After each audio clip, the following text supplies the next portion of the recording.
एक समय की बात है, एक छोटे से गांव में एक किसान रहता था। उसका नाम हरी था और वह अपने परिवार के साथ एक साधारण सी जिंदगी जीता था। गांव में ज्यादा लोग नहीं रहते थे, बस कुछ परिवार जो एक दूसरे के अच्छे दोस्त थे।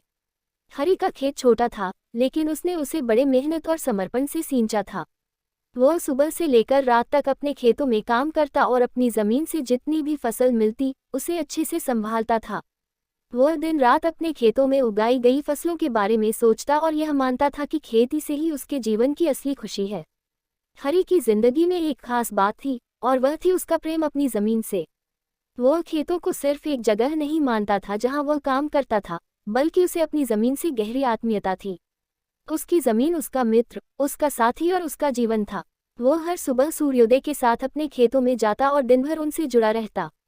उसकी मेहनत ने उसके खेतों को खुशहाल बनाया और उसकी फसल हर साल अच्छी होती थी।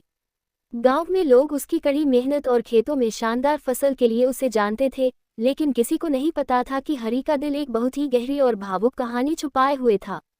एक दिन गांव के कुछ लोग हरी के पास गए और उससे पूछा, तुम इतने खुश रहते हो और तुम्हारे खेत हमेशा हरे भरे रहते हैं, इसका राज क्या है? हरी मुस्कुराया और उन्होंने अपनी कहानी सुनानी शुरू की। बहुत पहले की बात है, जब मैं एक छोटा बच्चा था तो मेरे परिवार की हालत बहुत खराब थी। हम गरीब थे और हमारे पास जमीन भी कम थी। मेरे पिताजी हमेशा खेतों में काम करते थे, लेकिन फसल ठीक से नहीं उगती थी। मेरे लिए ये सब समझना मुश्किल था कि आखिरकार हम इतनी मेहनत करने के बावजूद अपनी जिंदगी क्यों नहीं सुधार पा रहे थे। तब एक दिन मेरे पिता ने मुझसे कहा, हरी, मेहनत कभी बेकार नहीं जाती, लेकिन जब तक तुम अपनी जमीन से सच्चा प्रेम नहीं करोगे, तब तक तुम्हारी मेहनत का फल अधूरा रहेगा। उस दिन के बाद मैंने अपने पिताजी की बातें दिल से समझी। मैंने अपने खेतों के प्रति अपना दृष्टिकोण बदला।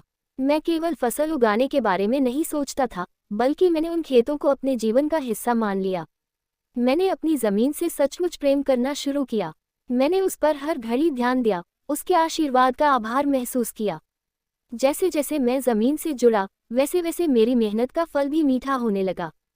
हमारी फसलें लहराने लगी और हमारा जीवन बेहतर होने लगा। लेकिन एक और चीज थी जिसे मैंने सीखा। गांव वाले बड़े ध्यान से सुन रहे थे।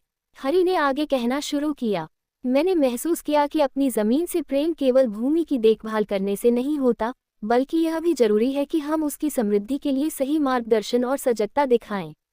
मुझे याद है एक साल, जब बारिश बहुत कम हुई थी और हमारी फसल मुरझाने लगी थी। उस समय मुझे बहुत चिंता हुई, लेकिन मैंने हार मानने के बजाय अपनी जमीन से और जुड़ने का निर्णय लिया। मैंने पुराने तरीके से सिंचाई करने के बजाय वैज्ञानिक तरीकों का इस्तेमाल किया। मैं खेतों में नमी बनाए रखने के लिए घास और बिछोने का इस्तेमाल करता था। धीरे धीरे फसलें फिर से हरी भरी होने लगी। हरी ने अपनी कहानी में एक महत्वपूर्ण मोड़ बताया। मुझे एक और सबक उस साल मिला। जब फसलें उगने लगी तो मैंने समझा कि न केवल मेहनत बल्कि सही निर्णय भी जरूरी है। यदि हम केवल पुराने तरीकों पर भरोसा करते रहें तो हम किसी भी समस्या का समाधान नहीं पा सकते। उस साल मैंने ये भी सीखा कि जब हम कुछ नया अपनाते हैं तो हमें कभी न कभी संघर्ष का सामना करना पड़ता है, लेकिन संघर्ष से ही हम बेहतर बन सकते हैं।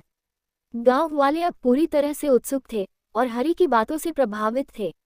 हरी ने अपनी कहानी समाप्त करते हुए कहा, मैंने सीखा है कि खेतों में उगाई गई फसलें हमारे परिश्रम का परिणाम होती हैं, लेकिन उनका असली महत्व तब होता है जब हम उन्हें दिल से अपनाते हैं।